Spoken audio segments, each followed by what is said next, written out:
1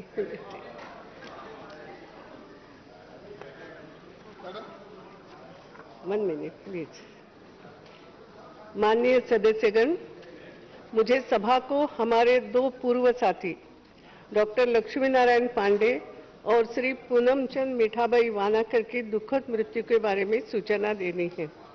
doctor Lakshmi Narayan Pandey Madhya Pradesh के मंदसौर संसदीय निर्वाचन क्षेत्र से 5वीं, 6ठी एवं 9वीं से 14वीं लोकसभा के सदस्य थे। अपने लंबे और सक्रिय राजनीतिक जीवन के दौरान उन्होंने विभिन्न संसदीय समितियों के सभापति और सदस्य के रूप में कार्य किया। 12वीं से 14वीं लोकसभा तक सभापति तालिका के सदस्य भी थे। इससे पहले डॉक्टर पांडे वर्ष 1962 से 1967 तक मध्य प्रदेश विधानसभा के सदस्य भी थे। डॉक्टर पांडे ने स्वतंत्रता आंदोलन और गोवा मुक्ति आंदोलन में भी हिस्सा लिया था। वह कई शैक्षिक और सामाजिक संगठनों से अध्यक्ष और सदस्य के रूप में जुड़े रहे। उन्हें कई पुस्तकों के प्रकाशन का भी श्रेय जाता है। डॉक्टर पांडे 7वें विश्व हिंदी सम्मेलन में संसदीय शिष्टमंडल के नेता थे और उन्होंने भारतीय संसदीय शिष्टमंडल के सदस्य के रूप में विभिन्न देशों की यात्रा की।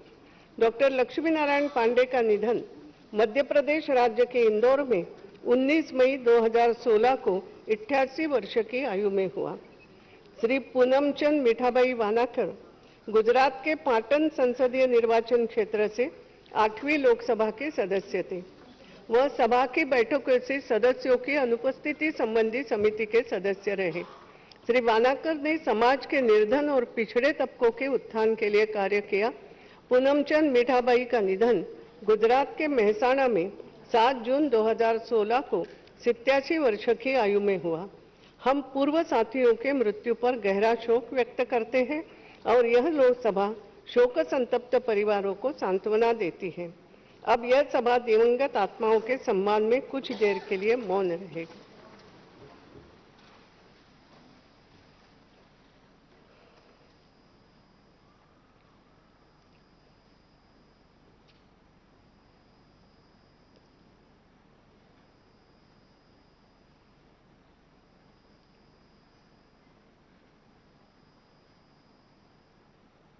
Om Shanti. Now, not now anything, nothing. I'm sorry. No. Question number, no, in 0 hours, not now. Question number 41. Shobha Karandeleji. No, question number 41. 0 hour. I will allow you 0 hour. Whatever it is, not now, please. Not now, 0 hour. I know. I will allow you in 0 hour. Please, no. Nothing will go on record. This will not happen. Shobha Karandeleji is there. Madam, question number 41. Please, no. Question number 41. Minister. No. Sir.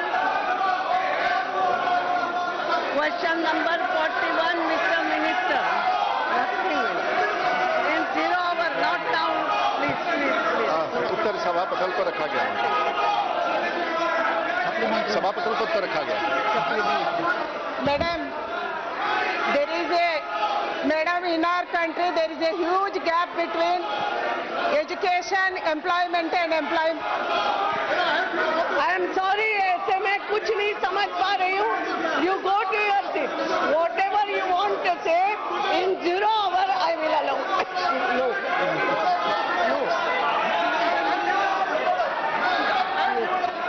Madam, in our country there is a huge gap between education, employability and employment.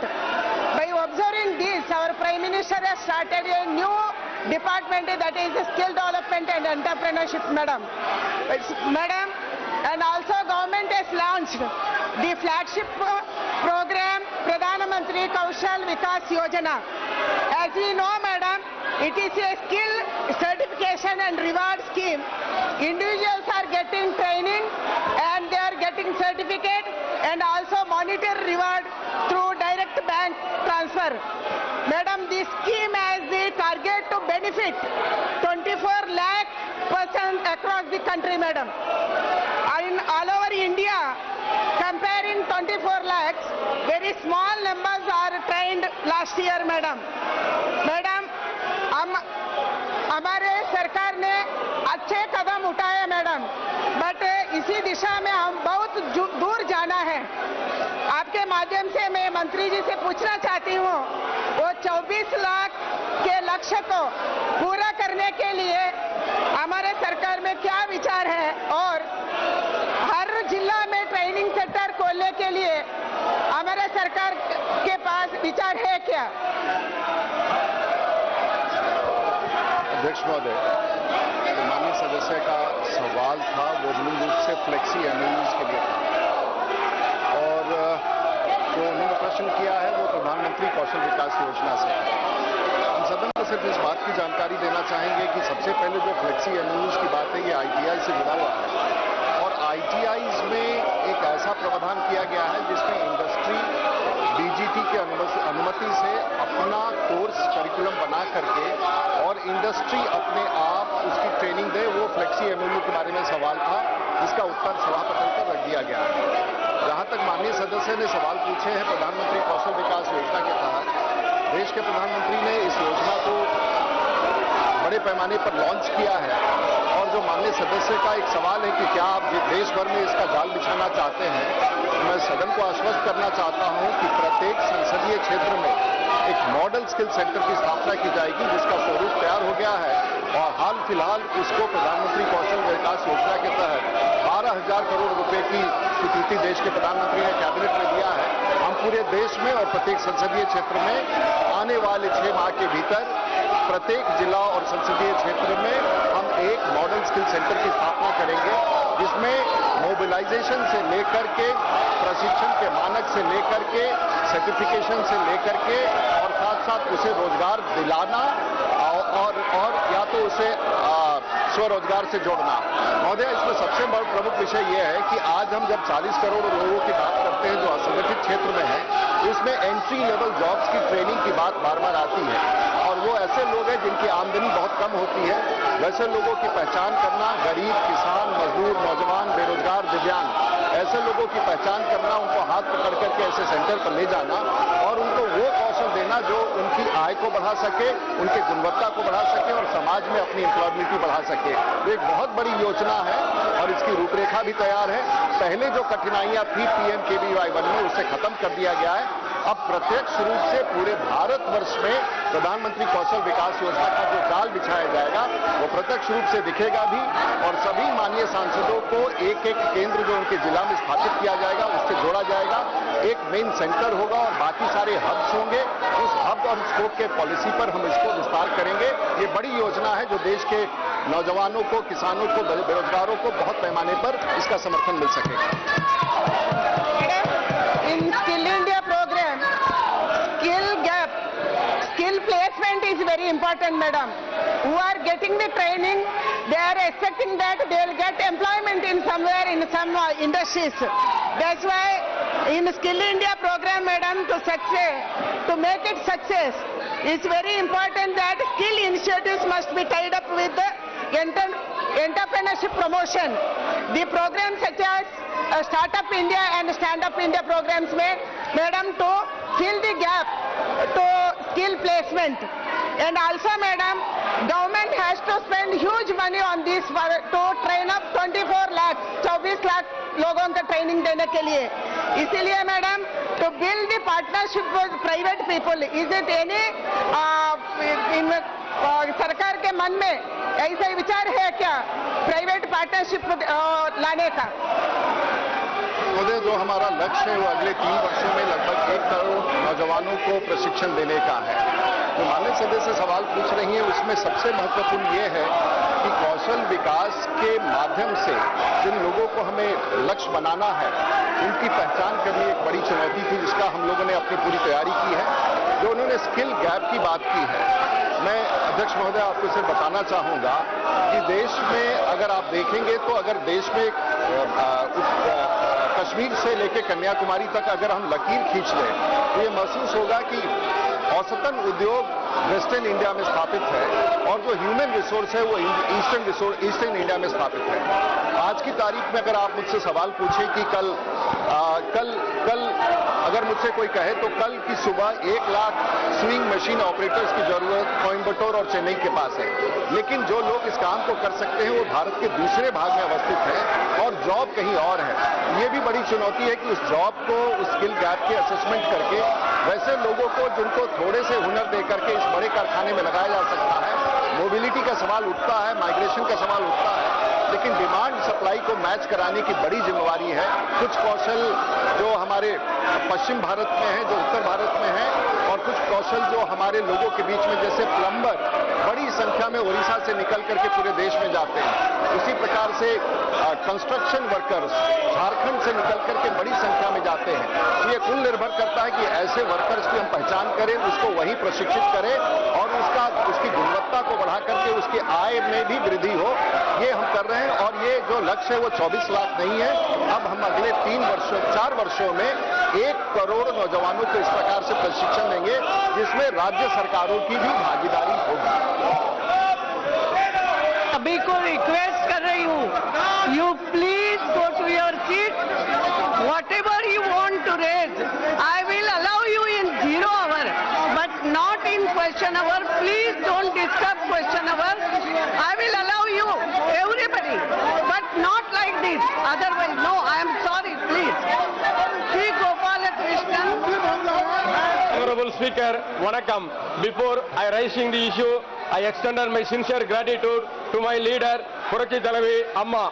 I would like to ask to the minister, through you, madam, whether the government any proposal to encourage skill development in agriculture-related skill development and entrepreneurship among the young educated youth, madam. Thank you, madam. Madam, कृषि के क्षेत्र में एक बड़ा सवाल उठता है और कृषि मंत्रालय अपने आप एक्सटेंशन फार्मिंग और एक्सटेंशन ट्रेनिंग का काम करती है इंग्लिश, लेकिन कृषि क्षेत्र में English the Ministry of Agriculture does lot of extension program as far as agriculture is concerned for training those people. But on a specific side, as far as agriculture is concerned, madam, the Agriculture Sector Skill Council, which deals from right from gardeners to people who have to operate tractors to mowers to all harvesters and other things, there are a lot of skills involved. I have requested the Honorable Minister for Agriculture that we have large number of Krishi farms across the country which are partially utilized and at some places they are underutilized. So what we are trying to do with this Pradhan Mantri Kaushal Vikas Yojana, the people who are based in villages and where there is a huge infrastructure of Krishi Vikan Kendras, we will be utilizing. I have requested the Honorable Minister for Agriculture that agriculture skills which are in addition to agriculture per se, which involves other supporting activities as far as agriculture is concerned, and the country, across the country we have agricultural farms of the Krishi Vigyan Kendras which are being utilized for many reasons, but since there is a space availability, we will be using these Krishi Vigyan Kendras, and we have made a request to proliferate the agricultural skills, and which is the largest employer in the country today. So ma'am, there is a whole ecosystem as far as skills has been created, and the Honorable Prime Minister has very categorically said that all skilling which is taking across and which is not domain oriented, it should be moved under one umbrella, and convergence is which is the biggest challenge today. That was what we have achieved. In a span of 1.5 years when this ministry has been created, we have successfully created an ecosystem for skills and a language for skills which should be understandable by all.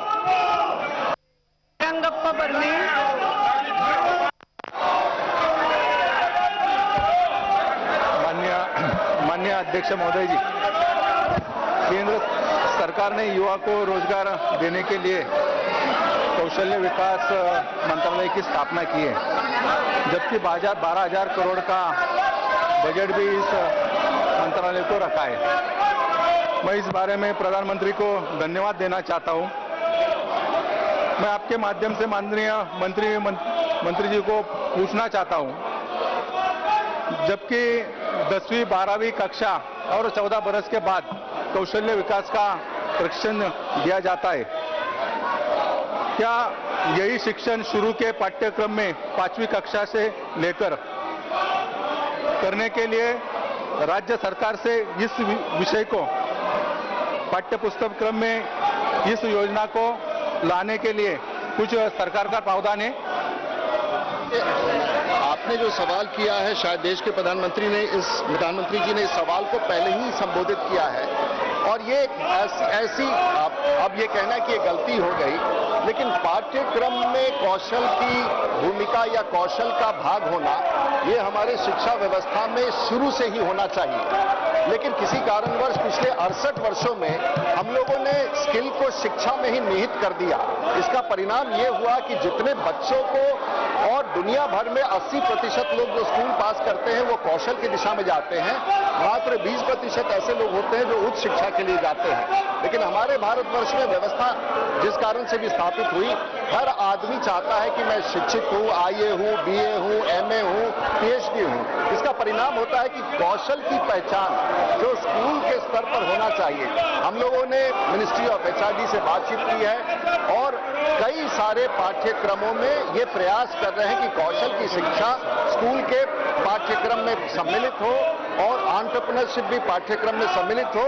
ये बहुत बड़ी चुनौती है, क्योंकि ये language 2 दिनों में नहीं बन सकता। पूरे देश को, राज्य सरकारों को, पूरे शिक्षा जगत को इसमें मिलकर के ये तय करना होगा। आज जो हम लोग कह रहे हैं वो क्षणिक रूप से जो बैकलॉग क्रिएट हो गया है, उस बैकलॉग को पूरा करने का प्रयास कर ले, लेकिन इंस्टीट्यूशनल अरेंजमेंट पे इन schools and colleges and particularly in schools and primary schools and secondary schools, skill should have been a part of a visible platform, We are trying to do it. So far we have picked up this experiment with 3,000 schools.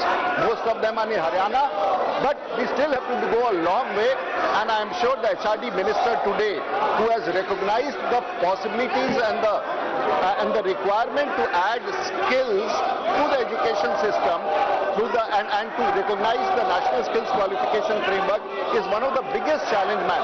तो मैं माननीय सदस्य को आश्वस्त करना चाहता हूं कि इसकी शुरुआत हो गई है, वर्षों छूट गए हैं। देश के प्रधानमंत्री जी ने स्पष्ट कहा है कि स्कूली शिक्षा का एक भाग होना चाहिए। हमने शुरुआत की है, थोड़ा वक्त लगेगा, जो 67 वर्ष में नहीं पूरा किया जा सका उसकी शुरुआत हमने अच्छे तौर पर किया है, और हमें विश्वास है क्योंकि जब मानव संसाधन मंत्रालय का नाम मानव संसाधन रखा गया था तो उसमें कौशल था, लेकिन क्योंकि कौशल उसमें विकसित नहीं हो पाया मानव संसाधन मंत्रालय के अंतर्गत, इसीलिए उसे अलग मंत्रालय बना करके इस काम को इस काम पर बल देने का प्रयास किया गया है।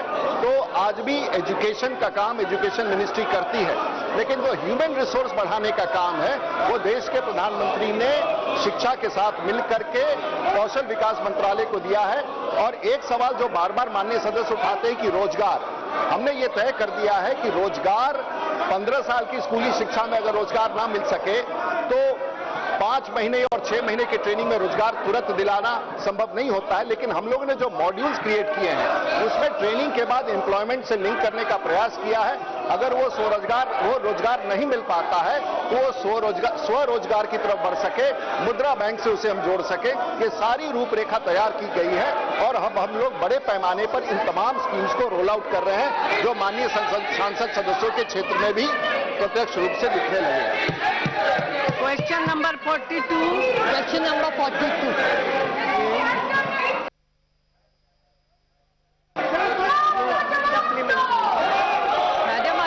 Important issue. I really wish the House was in order. Madam, through you I would like to ask the Honourable Minister that the perception globally is that after various attempts made by even the Honourable Prime Minister's visit to Switzerland, Mexico, when time comes to decision, India has got a huge diplomatic snub unfortunately in this situation. So how does this government see to get us this membership since we've all tried and we've had so many failed attempts? Important प्रश्न है। मैं सुप्रिया जी की इस बात से सहमत हूँ। ये बहुत ही महत्वपूर्ण सवाल है। इस शोर शराबे में बोलने के बजाय अगर यहाँ शांति होती तो मैं एक बार सारी जिज्ञासा को शांत करने में समर्थ हो सकती, लेकिन अब शोर में ही सवाल हो रहा है। जहाँ तक सुप्रिया जी का सवाल है कि मैक्सिको में प्रधानमंत्री गए और उन्होंने मैक्सिको समर्थन मांगा, तो मैं कहना चाहूंगी कि मैक्सिको ने केवल समर्थन ही नहीं दिया, बल्कि बाद में जब निर्णय हमारे पक्ष में नहीं हो सका तो एक देश जिसने ये कहा कि एक एक्स्ट्राऑर्डिनरी मीटिंग बुलाओ प्लीनरी की और दोबारा से इस पर निर्णय करो, देश मेक्सिको ही था। और जहां तक उनको कहना है कि शायद ऐसा लग रहा है कि हमारा डिप्लोमेटिक फेलियर है, तो मैं एक ही बात कहना चाहूंगी कि आज से पहले जब चर्चा होती थी तो ये कहा जाता था कि क्या भारत एनएसजी का सदस्य बन सकेगा। आज पूछा जा रहा है भारत कब एनएसजी का सदस्य बनेगा। तो क्या से कब तक का सफर हमारी कूटनीतिक रणनीति का परिणाम है। और इसलिए एक बार यदि निर्णय नहीं हो पाया तो उसे कूटनीतिक विफलता नहीं कहा जाना चाहिए, बल्कि आगे का जो रास्ता उसमें से निकला है उसे हमारी विजय माना जाना चाहिए। India already enjoys a freedom in civil nuclear since we tied up the treaty in 2008, and we've had various benefits. So what is going to be the added benefit because of the NPT waiver which we already have in 2008? We're already in the nuclear commerce. So by getting the membership, what more benefits is India going to get as a country in this region?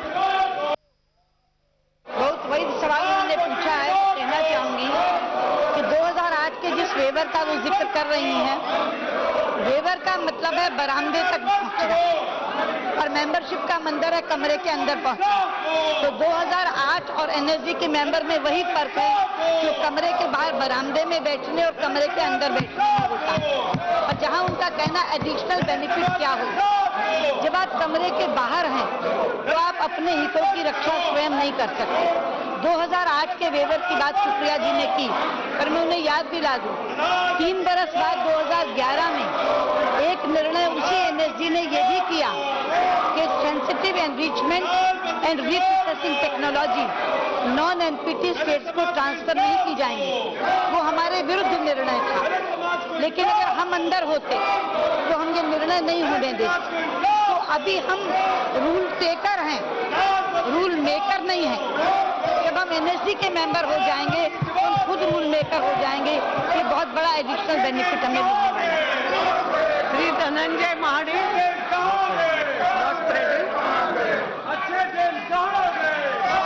Sugata Bodji, want to ask? Thank you, Madam Speaker. For members to withdraw. Thank you, Madam Speaker. There is no shame, Madam Speaker. Asking the question. There is no shame, Madam Speaker, in aiming high and then failing, even if temporarily. But I'm not sure that the quest to become the 49th member of the nuclear suppliers group constitutes a high aspiration that will fulfill our legitimate global ambitions. It is not on the same category as our quest to become a permanent member of the Security Council. Now, the way in which the campaign to achieve NSG membership was carried out has resulted in strained diplomatic relations with our large Asian neighbor China. The Honorable External Affairs Minister had said just before the Seoul meeting that China's objections are only procedural. Now, I would like to ask the Honorable External Affairs Minister whether this is a very important issue bearing on the national interest, and therefore I would like to ask what steps the Honorable External Affairs Minister is prepared to take to address the strained relations with China, because the simultaneous peaceful rise of both India and China is the biggest diplomatic challenge facing the world in the 21st century. It's sad. Your own members don't know that it is के सवाल के दो खंड हैं। एक तो उन्होंने कहा कि हमने बहुत हाइप क्रिएट कर दी, हम बहुत ज्यादा एक्टिवेट हो गए, हाइपर हो गए। ये बिल्कुल गलत है। हमने कोई हाइप क्रिएट नहीं की। हमने 12 मई को जब एप्लीकेशन दी 2016 में, इतने लो फैनफेयर से दी, कोई धूम धड़ाका उसके लिए नहीं किया। हाँ, बाद में भरपूर प्रयास जरूर किया। अगर कोई भरपूर प्रयास को हाइप कहता है तो ये सही नहीं है। और अगर हमने आधा अधूरा प्रयास किया होता और आलोचना होती तो समझ में आ सकती थी, लेकिन लक्ष्य को साधने के लिए भरपूर प्रयास किया जाना चाहिए। आज तक यही समझा है हमने, और उसी के लिए भरपूर प्रयास किया। उसे हाइप नहीं कहना चाहिए, हमने पूरा होमवर्क किया। वो स्वागतदार कह रहे हैं कि मैंने ये कहा था कि चाइना प्रोसीजरल हर्डल कह रहा, मैं आज भी कह रही, इस सदन के मंच पर खड़े होकर कह रही कि चाइना ने प्रोसीजरल हर्डल्स लगाए और मेन प्रोसीजरल हर्डल था कि नॉन एनपीटी स्टेट्स को एनएसजी का स्टेटस कैसे दिया जाना चाहिए, इसका प्रोसेस तय होना चाहिए। ये ठीक है कि इसके कारण निर्णय नहीं हो पाया, लेकिन जहाँ तक चाइना के साथ एंगेजमेंट का सवाल है, हम एंगेजमेंट में लगे हैं, अभी भी हमने प्रयास बंद नहीं किया। और मैं उन्हें कहना चाहूंगी कि एक बार अगर कोई ना माने, इसका मतलब ये नहीं है वो कभी नहीं मानेगा। ये हमारे कांग्रेस के मित्र जीएसटी पास नहीं होने दे रहे, 4 सत्र गुजर गए, सारी पार्टियां मानी हुई हैं, एक अकेले उनके कारण रुका हुआ है। लेकिन क्या मैं ये कह दूं वो कभी नहीं मानेंगे और जीएसटी कभी पास नहीं होगा? हम मनाने में लगे हैं, हो सकता है इसी सत्र में मान जाए और इसी सत्र में पारित हो जाए। तो ये कहना कि एक बार वो नहीं माने, इसलिए वो कभी नहीं मानेंगे। हमारी चाइना से एंगेजमेंट बराबर बनी हुई है। अनवर राजा।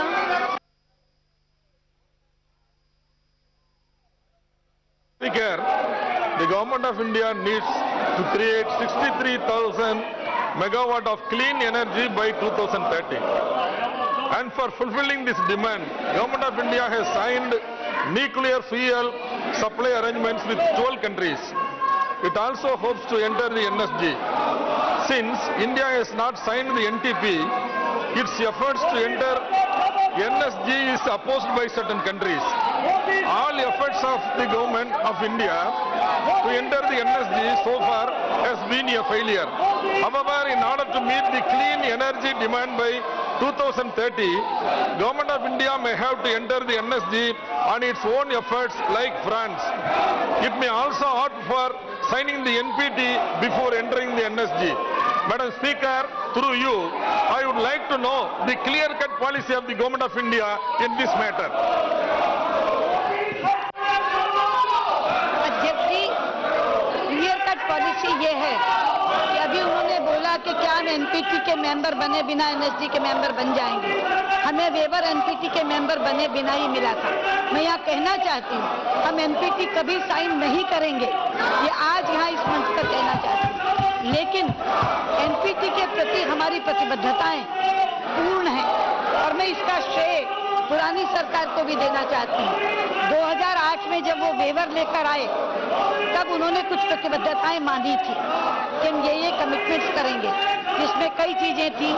उसमें तो हम सिविल और स्ट्रेटेजिक अपने कार्यक्रम को सेपरेट करेंगे, हम आईएईए सेफगार्ड्स को मानेंगे, हम एडिशनल प्रोटोकॉल को मानेंगे, हम एफएमसीसी का कमिटमेंट करेंगे। जो पुरानी सरकार ने 6 साल तक पूरी की, अब 2 साल से हमारी सरकार पूरी कर रही है। तो एनपीटी के प्रति हमारी प्रतिबद्धता सरकारों की भी और देश की ये जग जाहिर है और उसी पर हमें वेवर मिला था। उन्हीं प्रतिबद्धताओं के कारण हमें एनएसजी की मेंबरशिप मिलेगी। जहाँ तक एग्रीमेंट साइन करने का सवाल है, उन्होंने ठीक कहा, 6300 मेगावाट यानी 63 गीगावाट हम न्यूक्लियर से लाएंगे। हमने केवल 4 देशों के साथ नहीं, हमने 13 देशों के साथ civil nuclear cooperation agreement sign किया है और बांग्लादेश, ईयू और जापान, इन तीनों के साथ भी निगोशिएशन पूरे हो गए हैं और वो अभी उनके साथ भी एमओयू साइन है। 43, Sri Mute Anumana go down. Not there. Minister. Kirit Somaiya जी। माननीय अध्यक्ष महोदया, मैं सबसे पहले माननीय प्रधानमंत्री जी को धन्यवाद देना चाहता हूं कि डिजिटल उपयोग में एक क्रांति आ गई है। जिस प्रकार से digital technology it result into good governance और इसके कारण जो पारदर्शिता आई है, इंक्लूसिव फाइनेंस और ग्रोथ की ओर हम आगे बढ़ रहे हैं, इसके लिए मोदी सरकार को मैं बधाई देना चाहता हूं। मैं माननीय मंत्री जी से 1-2 सुझाव और प्रश्न करना चाहता हूं कि जिस प्रकार से बिजली 18,000 गांवों में नहीं पहुंच रही थी, इस सरकार ने हर गांव में बिजली पहुंचाने का प्रकल्प लगभग पूरा किया है। इसी प्रकार से 55,000 गांवों में मोबाइल सिग्नल पहुंचाने की दृष्टि से सरकार टाइम बाउंड कार्यक्रम बताएगी, बनाएगी। और दूसरा कि जो आधार में बायोमेट्रिक टेक्नोलॉजी का उपयोग होता है, अभी मुंबई में एक किडनी ट्रांसप्लांट स्कैम हुआ तो ओरिजिनल डॉक्यूमेंट फोर्ज किए गए, तो ये बायोमेट्रिक का जो आधार में उपयोग होता है वो दूसरी स्कीम में उपयोग करने की दृष्टि से सरकार क्या प्रयास करेगी। सवाल किया है तो उसके संदर्भ में हम बोलना चाहेंगे कि प्रधानमंत्री जी का निर्देश है डिजिटल गवर्नेंस को आगे बढ़ाना। डिजिटल गवर्नेंस के आगे बढ़ने से पारदर्शिता आती है, ईमानदारी आती है। एक उदाहरण, इस देश में 102 करोड़ आधार है और हम उसका उपयोग कर रहे हैं डायरेक्ट बेनिफिट ट्रांसफर में, तो 36,500 करोड़ रुपए की बचत हुई है भारत सरकार की योजनाओं में और प्रदेश सरकार की योजनाओं में, जो बिचौलिए निकाल लाया करते थे। तो और भी किसानों के लिए मेरे पास एक आंकड़े अध्यक्ष महोदय कि इस देश में 6 crore 77 lakh income tax file हुए, उसमें 4 करोड़ 36 लाख डिजिटली फाइल हुए। पिछले साल जो किसान के ऐप्स हैं उस पर 2 करोड़ मैसेजेज आए। तो आज किसानों के लिए, अस्पतालों के लिए हमारे यहाँ कॉमन सर्विस सेंटर्स हैं, लगभग हमारे 2,27,000 कॉमन सर्विस सेंटर चलते हैं और उसके माध्यम से 55 से लेकर 1100 तक डिजिटल सेवाएं दी जा रही हैं। अब जो माननीय सदस्य ने एक बात की है मुंबई की स्पेसिफिक घटना की, मैं उनको आश्वस्त करता हूं कि मैं उसके बारे में मैं स्वयं तहकीकात करूंगा और जो भी उचित कार्रवाई होगी उनसे उसको अवगत कराऊंगा। हमने आधार का कानून बना दिया है जिसके अनुसार सारे डॉक्यूमेंट सेफ है, बहुत ही अच्छे कस्टडी में है, लेकिन उनके पास स्पेसिफिक बात आई है उसकी मैं चिंता करूंगा। जहां तक 55,000 अनकनेक्टेड विलेजेस की बात है, संचार मंत्री उस पर विस्तार से उत्तर देंगे, लेकिन सरकार ने योजना बनाई है उस पर भी हम आगे कार्रवाई करेंगे, ऐसा हमारा पूरा संकल्प है। इस छोटा नरसिम्हन जी।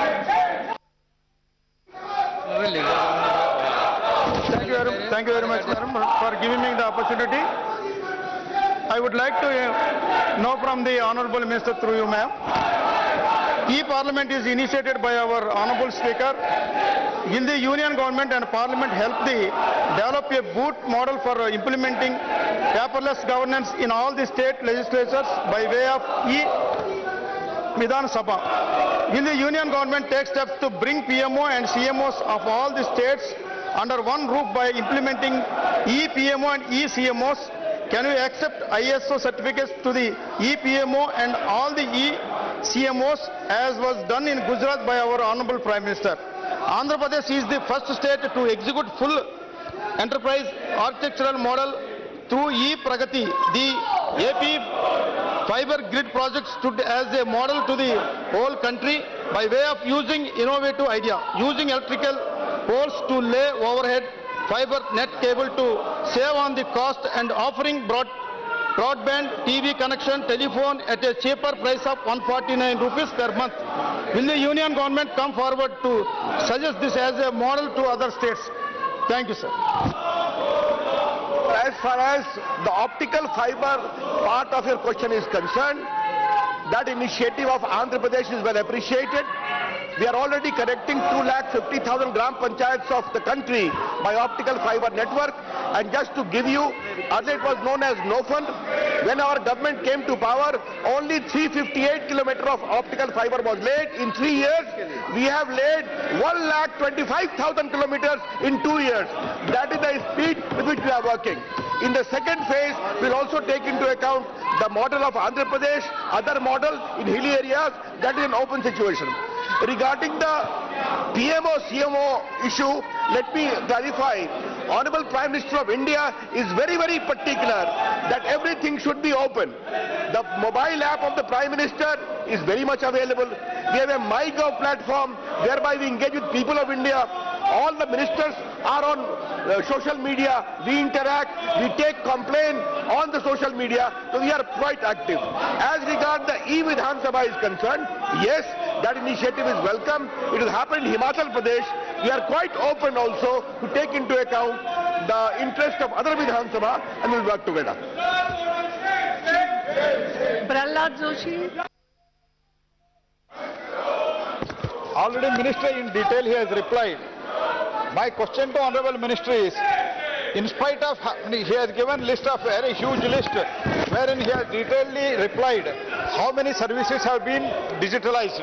My question, and it is bringing a transparency, and even this government, under the guidance of Honorable Prime Minister and Sri Ravi Shankar Prasad ji, it is bringing a revolution. But my question is, especially in the state of Karnataka, where in spite of providing so much of funds, there are implementing challenges.